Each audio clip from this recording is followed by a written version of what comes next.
Graça e paz, igreja. Amém. Se você está feliz com Jesus, dê um glória a Deus. Se Jesus está feliz com você, olhe para a pessoa que está do seu lado e diga assim: que bom que você veio hoje.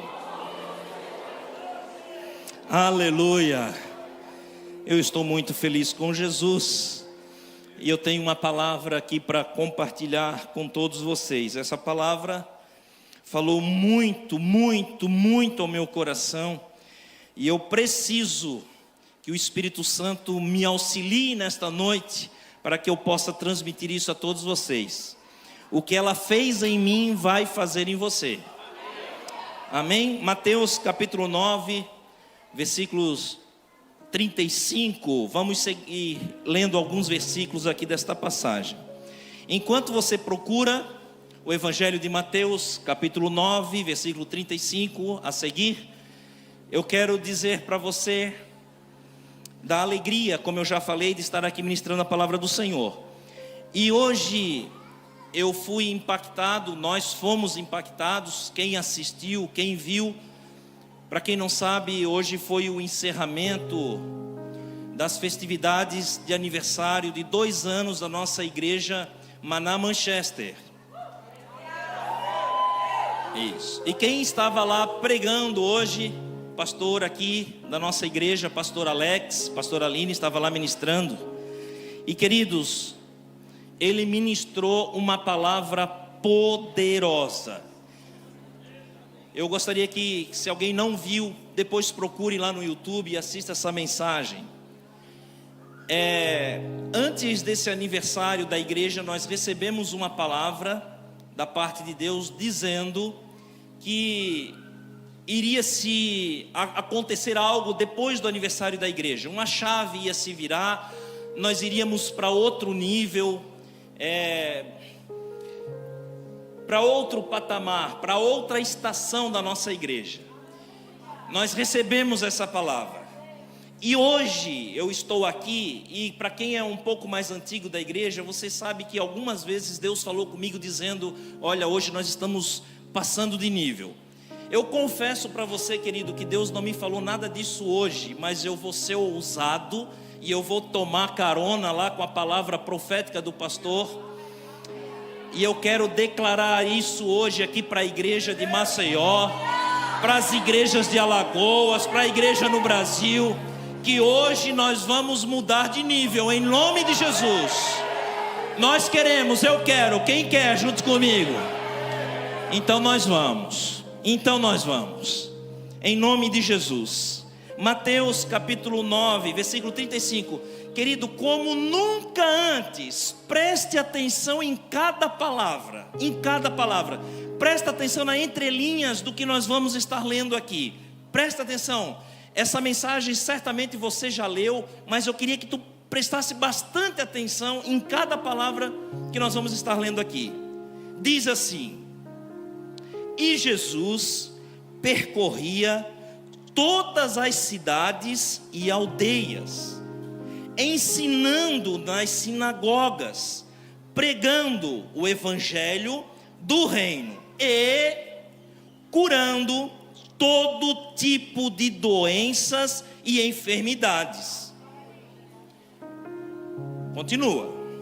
Ao ver as multidões, Jesus se compadeceu delas. Por quê? Porque estavam aflitas, exaustas, como ovelhas que não têm pastor.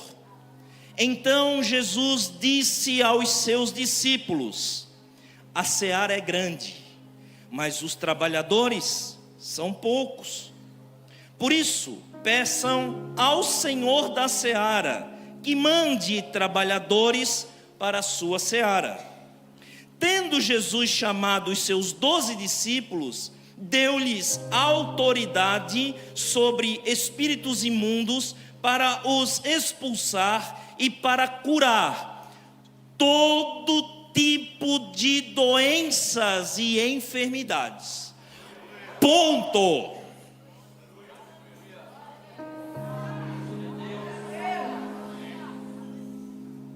Quem está doente aqui hoje? Quem? Vai, irmão. Quem está doente? Vai sair curado. Quem está aflito? Vai sair daqui hoje voando, tranquilo. Aleluias. Você pode tomar assento.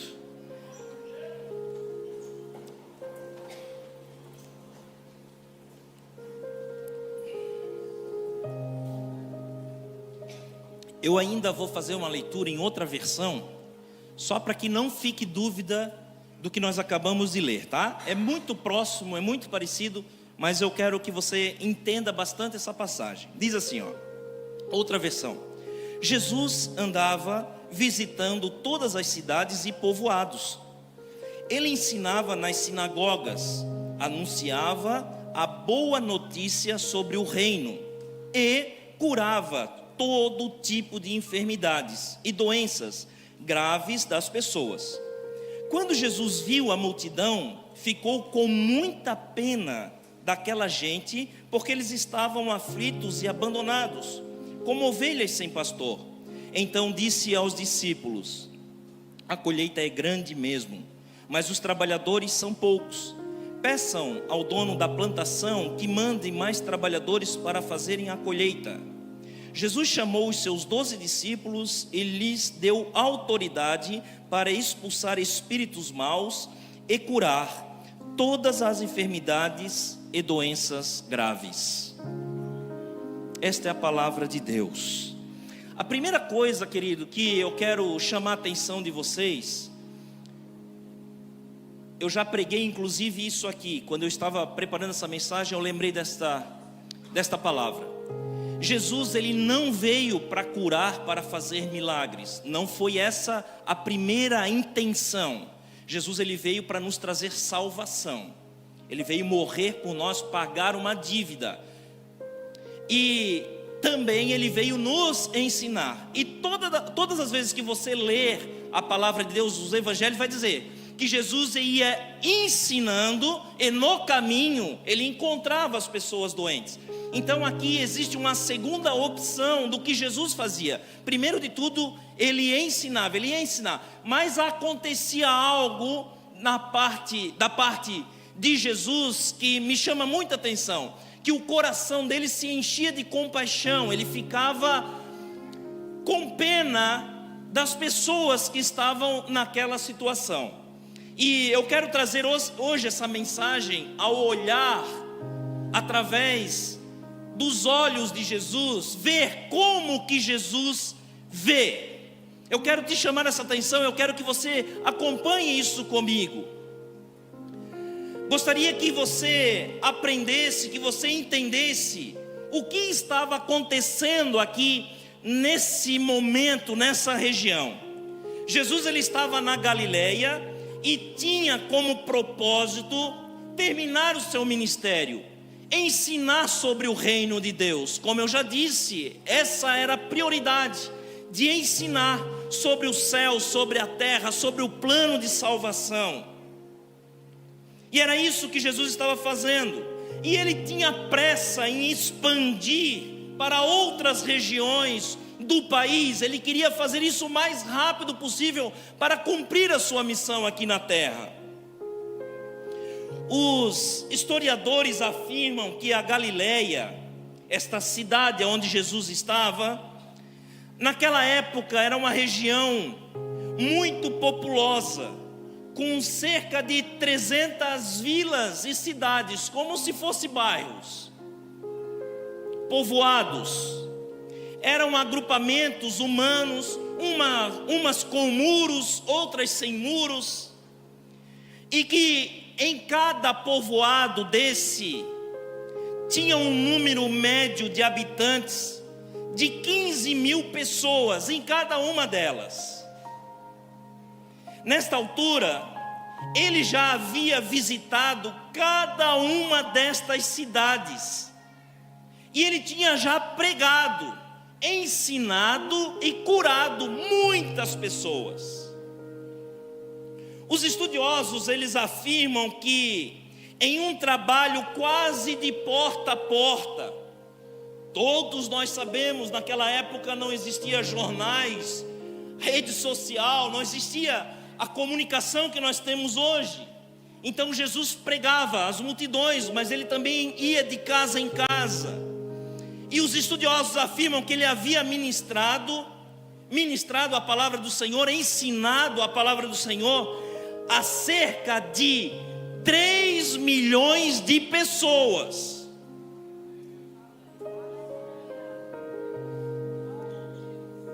Jesus, ele estava fazendo esse trabalho, andando de vila em vila, casa em casa, levando as boas novas, falando do plano da redenção, falando da salvação, curando os enfermos, trazendo alívio a dores das pessoas. Sabe, queridos, essa palavra tocou muito ao meu coração. Nós estamos no estado de Alagoas. Você sabe quantos habitantes tem Alagoas? Em torno de 3 milhões de pessoas.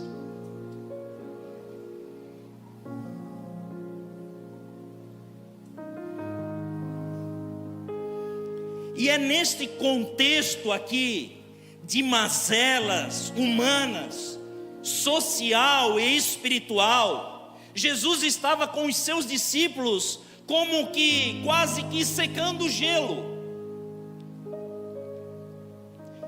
Um trabalho que parecia quase que não ter fim. Eles estavam desesperados, porque eles viam a necessidade, a situação daquele povo, e eles pregando a palavra do Senhor, e cada vez que pregavam, mais problemas apareciam. É neste contexto que Jesus, ele afirma: a colheita é grande, mas os trabalhadores são poucos. Peçam ao dono da plantação que mande mais trabalhadores para fazerem a colheita. Estava Jesus e os 12 discípulos. Jesus sabia que a colheita era maior do que o número de trabalhadores, e que a única solução era que o Senhor, o Deus Todo-Poderoso, ouvisse o clamor destes trabalhadores e arrancasse o seu povo da acomodação e os lançassem em uma seara. E Deus ouviu. Não ouviu não, irmão? Me equivoquei?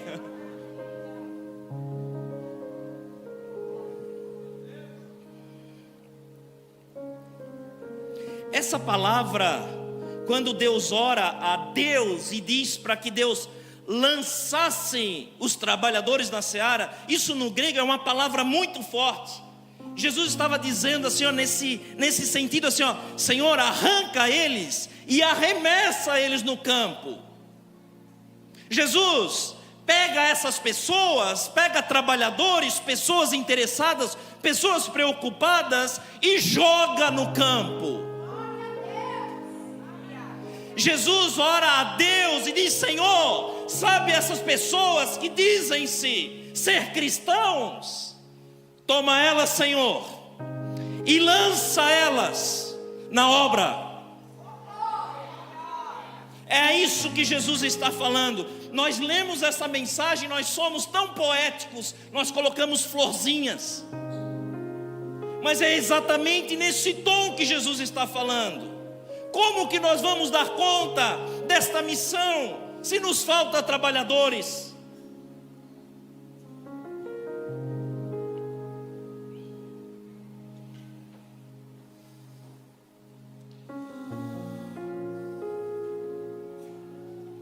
Nós estamos, queridos, à vésperas do aniversário dessa igreja de 4 anos.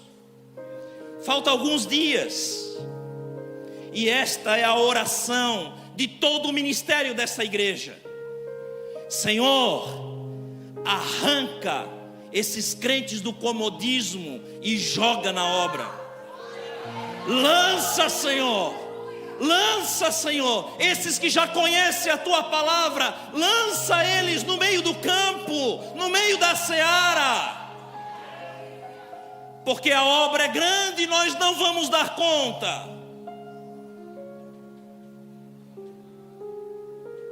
Senhor, a nossa oração, Senhor, sacode esse povo, tira esse povo, Pai, dessa zona de conforto, tira cada um dos teus filhos dessa acomodação mortal e lança-os na tua obra.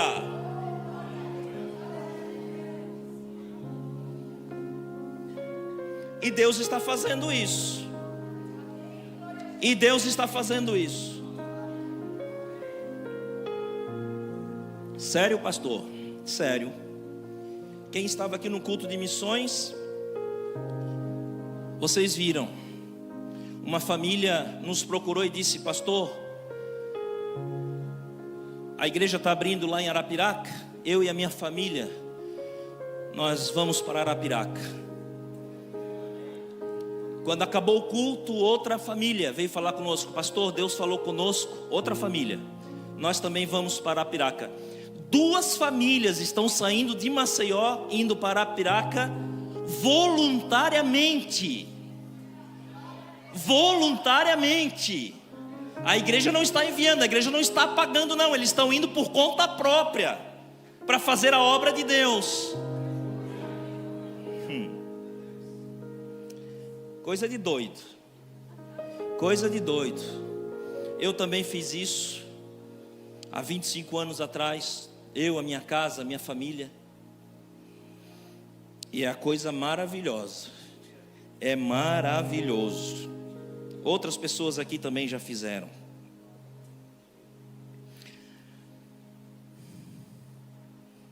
Quais eram as expectativas de Jesus para a resposta daquela oração? O que Jesus estava esperando de resultado daquela oração? Primeiro, ele estava esperando um despertar para que os servos de Deus vissem exatamente o que Jesus estava vendo. Ele fez essa oração proposital, ele fez intencional. Deus, essas pessoas precisam ver e enxergar o que eu estou vendo, porque eu estou pregando, eu estou falando, eu estou curando, mas elas não estão enxergando isso, elas não estão entendendo. A Bíblia diz que quando Jesus viu a multidão, olha o que Jesus estava vendo. Ele ficou com pena daquela gente, porque eles estavam aflitos, abandonados como ovelhas sem pastor. Foi por isso que ele disse aos discípulos: a colheita é grande, mas os trabalhadores são poucos. Jesus sabia que uma das maneiras de sermos retirados da nossa acomodação e lançados para a sua obra é quando Deus abre os nossos olhos para que enxerguemos o que o nosso Senhor está vendo. Era uma preocupação de Jesus. Eles precisam ver o que eu estou vendo, eles precisam sentir o que eu estou sentindo. Eles estão vendo essa situação, mas eles continuam do mesmo jeito, parece que não estão vendo nada. Sabe por que isso? Porque a nossa perspectiva de vida nos move a construir as nossas prioridades. Olhamos para o nosso umbigo, os nossos desejos, as nossas vontades, e nos despreocupamos com os demais. É impossível não ser tocado e mobilizado quando vemos, sentimos e sabemos que podemos fazer diferença na vida das pessoas. Pastor, mas o que Jesus estava vendo? Jesus estava lá naquela cidade. O que Jesus estava observando que os outros não estavam observando? Jesus observava primeiro o sofrimento das pessoas. Pessoas aflitas, pessoas esfoladas pela vida, sofridas. Ontem eu estava conversando com algumas pessoas aqui, em Maceió, e nós estávamos contando algumas histórias que nós ouvimos aqui, algumas experiências que nós tivemos aqui. Uma pessoa que nós atendemos aqui na igreja, com a idade de aproximadamente 40 anos, mas a aparência de 60, de 70 anos, de tanto sofrimento que essa pessoa passou na vida. Nós ficamos assustados com isso. Hoje nós encontramos pessoas na nossa cidade, até mesmo vizinhos nossos. Nós como igreja, nós já atendemos pessoas aqui que nós encontramos no lixo, procurando comida para comer. Tamanha a aflição, tamanha o desespero dessas pessoas. E isso é muito comum. Ontem nós estávamos conversando sobre isso, que nós encontramos pessoas aqui no nosso estado 2, 3 dias sem comer. E isso é quase que normal. Quando nós encontramos essas pessoas, elas dizem isso pelo fato de não ter o que comer.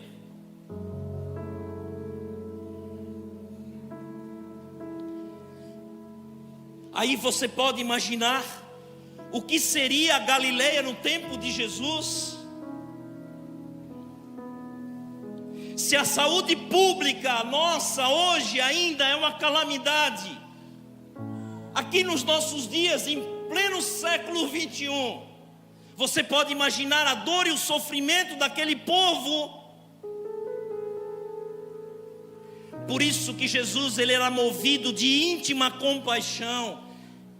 Ele ficava com pena daquelas pessoas, ele era movido de compaixão e curava as pessoas, porque aquilo incomodava o sentimento de Jesus, de ver aquelas pessoas naquele sofrimento, os aleijados, os surdos, os cegos.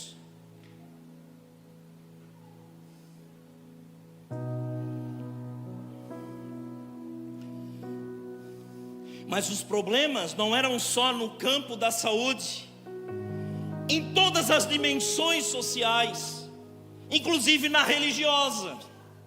Pessoas passando por fome, miséria, exploração do pobre, opressão política. Isso fazia com que ele fosse movido de compaixão e trabalhasse para mudar aquela realidade. Era por isso que Jesus, ele levantava todos os dias e iria pregar: existe uma boa notícia, eu tenho uma boas novas para vocês, existe uma esperança, levante a sua cabeça, não fique triste, não fique triste, a salvação, a cura, a libertação para a sua casa.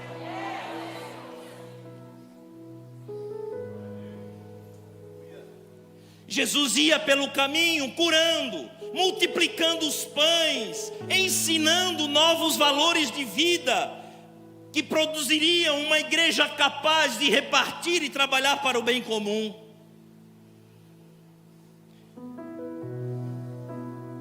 O desespero, a desorientação das pessoas. Jesus faz uma comparação aqui de ovelhas sem pastor. Alguém já viu um rebanho sem a condução de um pastor? Não existe essa possibilidade, queridos. Mas Jesus, ele observou isso. Meu Deus, eles estão perdidos, eles não sabem para onde vão, eles não têm um destino, eles não sabem o que fazer, aonde buscar resposta, recursos. Esse povo está perdido. Um rebanho desorientado, desesperado. Eu já preguei aqui também sobre a ovelha. A ovelha, ela é bobinha, e Jesus faz essa comparação. Os evangelhos, a Bíblia compara nós como ovelhas. Se deixar uma ovelha num jardim, enquanto tem alguma coisa para comer, ela vai comendo. Quando acaba ali o que é para se comer, ela vai na raiz. Quando acaba a raiz, ela começa a comer terra. Ovelha, ela não tem visão. Ovelha, ela não tem direção. Ela precisa de um pastor para conduzir. Não há possibilidade de uma ovelha caminhar sozinha, servir em casa, não existe isso.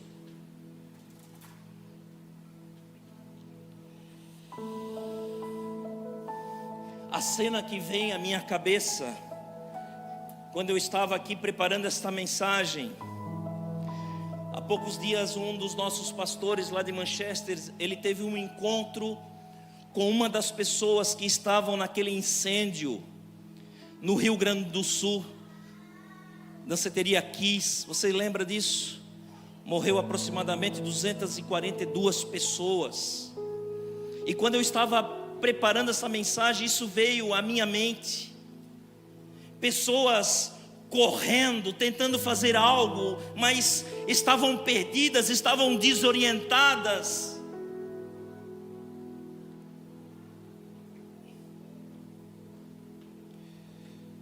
Pessoas correndo em fuga, e eles entram no banheiro pensando que é a saída, e morreram dentro do banheiro.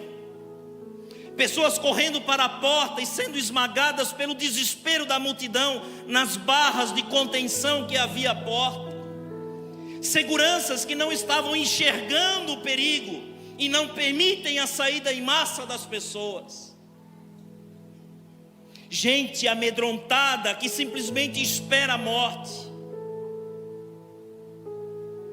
Quando vemos essas coisas, não conseguimos ficar sem fazer nada.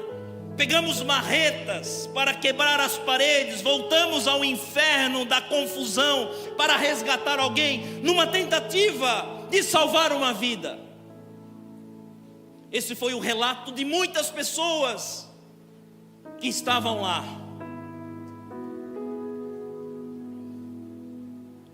O que Jesus queria era que eu visse este mundo e esta sociedade da maneira que Ele está vendo, e perdêssemos o sono da acomodação para se mover na direção desta gente aflita e desorientada.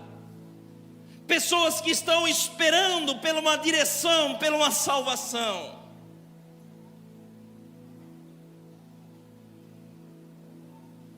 Jesus nos proíbe deixar de lado a grande miséria física, social e econômica das multidões, como se não tivéssemos nada a ver com ela, como se fosse possível ouvir e aceitar o evangelho do reino de modo desligado delas. Chega a hora do culto, coloca a roupinha, pega a Bíblia e vem para a igreja, o resto que se lasque. Não fomos chamados para isso. Essa não é a nossa missão, de participarmos de cultos quarta e domingo. Não fomos chamados para fazer parte integrante de um departamento da igreja.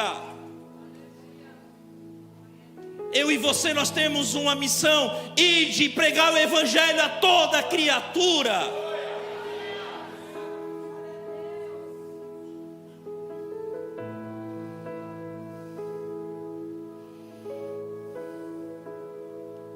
Jesus nos proíbe considerar essa miséria como algo sancionado por Deus. Não, isso já está decretado. É porque tem que se passar por isso. Quando que Deus criou o mundo para que vivêssemos no pecado, na miséria, na dor, na tristeza? Quando que Deus fez isso? Tudo que nos traz dor, angústia, tristeza, é fruto do pecado.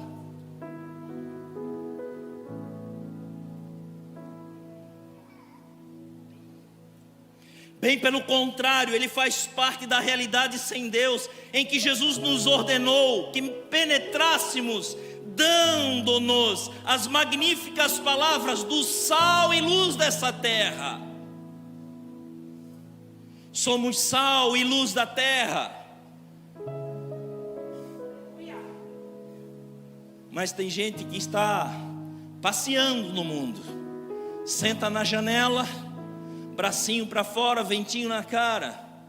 Estou só de passeio, pastor. Cuidado, para onde esse passeio está te levando.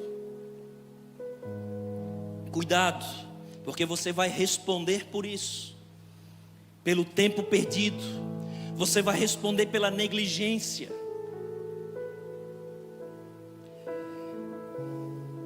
Contar uma historinha aqui só para amenizar aqui o ambiente, né? Ficou meio pesado, parece. Vou contar uma historinha para você rir um pouquinho aí, mas ficar mais tranquilo. Conta-se uma história sem H de um ratinho que ele estava num sítio olhando por um buraco da sua parede, da sua toca. Ele viu um fazendeiro e a sua esposa com uma caixa abrindo um pacote. Pensou que seria um tipo de comida que poderia haver ali para ele se alimentar mais tarde, mas de repente ele descobriu que era uma ratoeira. Ficou aterrorizado, correu para o pátio da fazenda para divertir todos, e ele foi logo no galinheiro e falou para a galinha: há uma ratoeira lá na casa, cuidado, há uma ratoeira lá na casa. A galinha olhou para o ratinho e disse: desculpe-me, senhor, eu entendo que isso seja um grande problema para o senhor, mas não me prejudica em nada, não me incomoda. E a galinha continuou a ciscar. O rato foi então correndo para o chiqueiro e disse para o seu porco: há uma ratoeira lá em casa, uma ratoeira lá em casa. E o porco respondeu: desculpe-me, senhor rato, mas não há nada que eu possa fazer, a não ser rezar por você. Ratoeira é para pegar ratos, fique tranquilo, pois o Senhor será lembrado nas minhas preces. E o porco continuou no seu trabalho. O rato, desesperado, dirigiu-se então à vaca e lhe disse que na casa tinha uma ratoeira. A vaca então falou: o que, senhor rato, uma ratoeira? Por acaso estou eu em perigo? Acho que não. E ali a vaca ficou a balançar o rabo e a ruminar. Então o rato voltou para sua toca, cabisbaixo, abatido, para encarar a ratoeira do fazendeiro. Naquela noite, de repente ouviu-se um barulho como de uma ratoeira pegando uma vítima. A mulher do fazendeiro correu para ver o que havia pegado. No escuro ela não viu que a ratoeira havia pegado a cauda de uma cobra venenosa, e a cobra peçonhenta picou a mulher. O fazendeiro levou imediatamente a mulher ao hospital. Ela foi medicada, mas voltou com febre. Todos nós sabemos que para alimentar alguém com febre, nada melhor do que uma canja de galinha. Assim, o fazendeiro pegou sua faca e foi providenciar o ingrediente principal, a galinha. Como a doença da mulher piorava, os amigos, parentes e vizinhos vieram visitá-la. Para alimentá-los, o fazendeiro matou o porco. Mas a pobre mulher não melhorou e acabou morrendo. Muita gente veio para o funeral. O fazendeiro então sacrificou a vaca para alimentar aquele povo.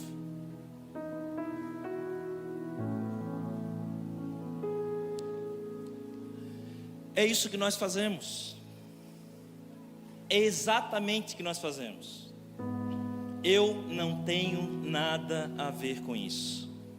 Isso não vai me prejudicar. Isso não é da minha conta. É sim. É sim. E essa conta vai chegar. Sabe por quê, queridos? Aí vem a segunda parte desta mensagem. Quando Jesus, ele diz: olha, é necessário que esse povo enxergue o que eu estou vendo. Por que ele diz isso? Porque vai chegar a hora da colheita.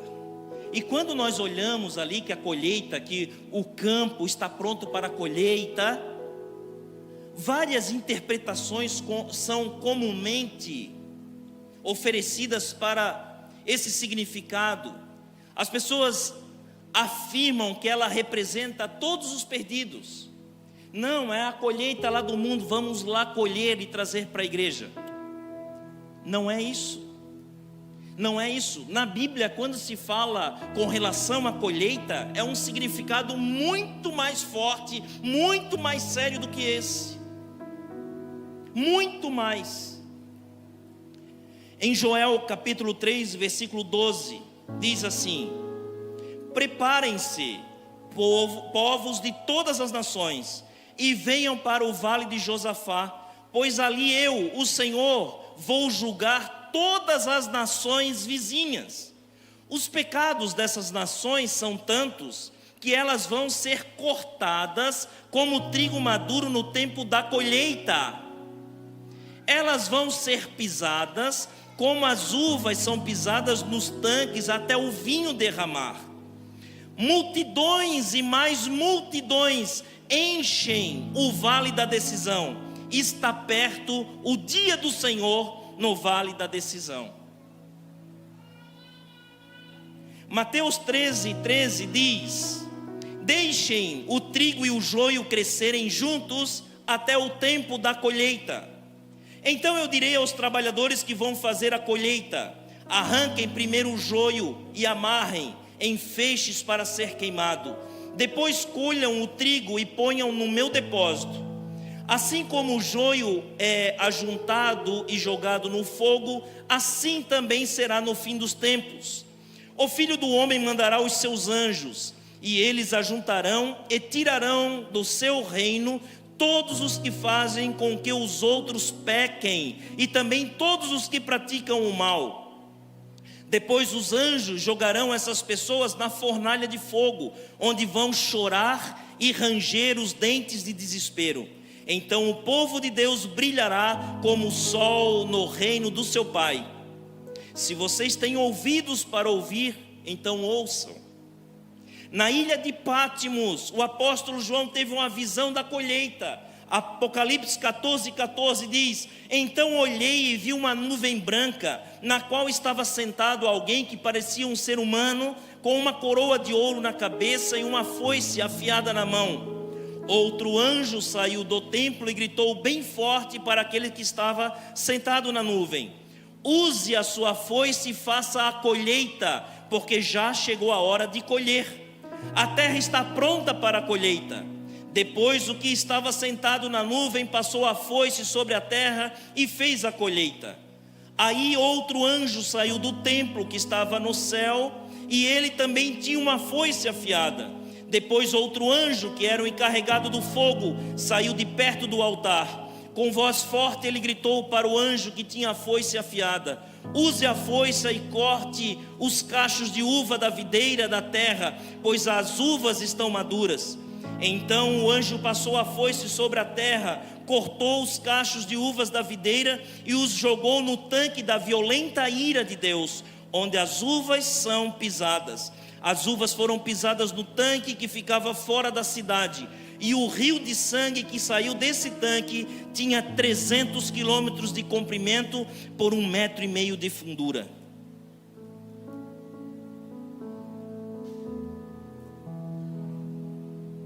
É muito mais sério, querido, do que nós imaginamos. É urgente que nós precisamos hoje olhar à nossa volta e ver como Jesus está vendo, aonde nós estamos vivendo, o que nós estamos fazendo, o que as pessoas estão sofrendo. Jesus, ele percorreu todas as vilas e cidades de modo incansável, porque ele viu o sofrimento, a desorientação, mas também o juízo eterno que parava sobre cada uma daquelas pessoas. As pessoas estão sofrendo hoje, mas vão sofrer muito mais quando chegar a colheita. Vai chegar esse dia. Vai chegar esse dia. Pessoas que estão do nosso lado, pessoas que nos conhecem, pessoas que caminham com a gente, pessoas que contam as suas histórias, as suas dificuldades, as suas alegrias passageiras. Nós precisamos orientá-las, nós precisamos conduzi-las ao caminho do céu e não ao caminho da perdição. Dizer que Jesus o ama, que Jesus tem um plano de salvação, tem uma vida abundante, existe algo melhor.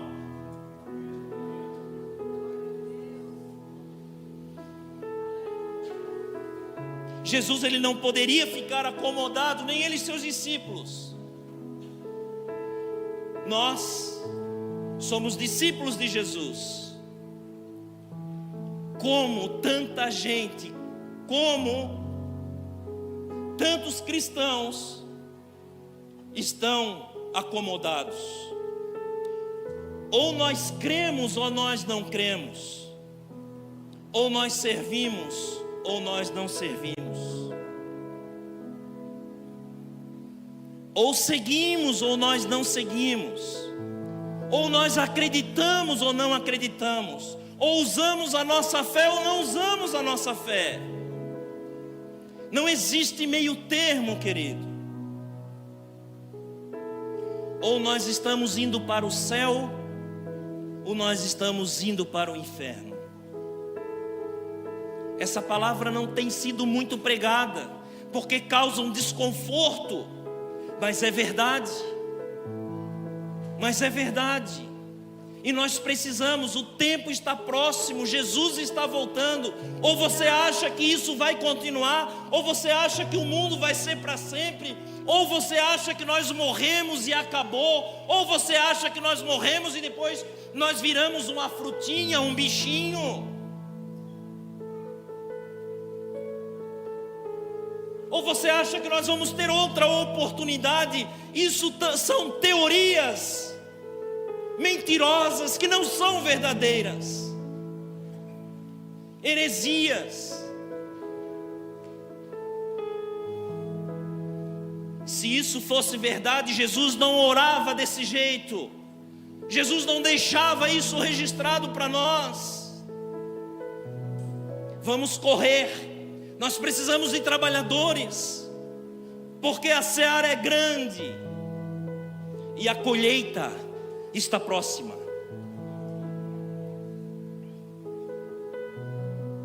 Ele não poderia ficar só assistindo o desfecho de tudo. Ele precisava buscar e salvar o que se havia perdido.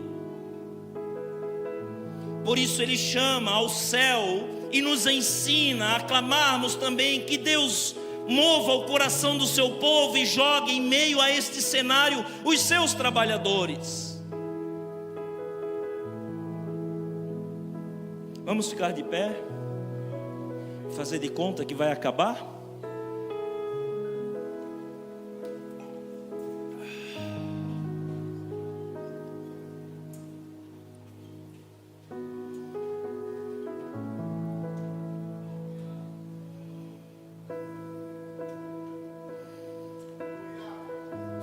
Hoje é o tempo, hoje é o dia da santa convocação divina para você.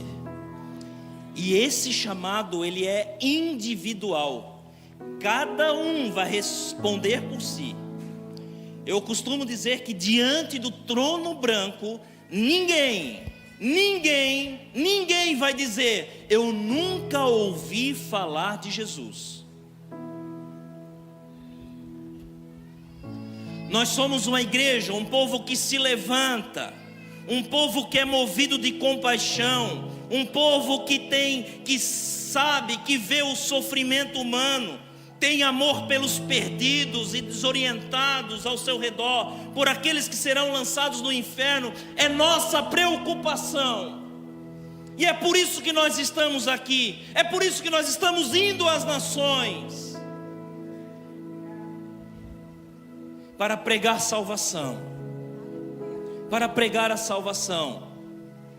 Nós não somos advogados de ninguém, nós somos testemunhas vivas do que Jesus está fazendo, o que Ele fez na minha vida e fez na vida de muitas pessoas, pode fazer na sua também.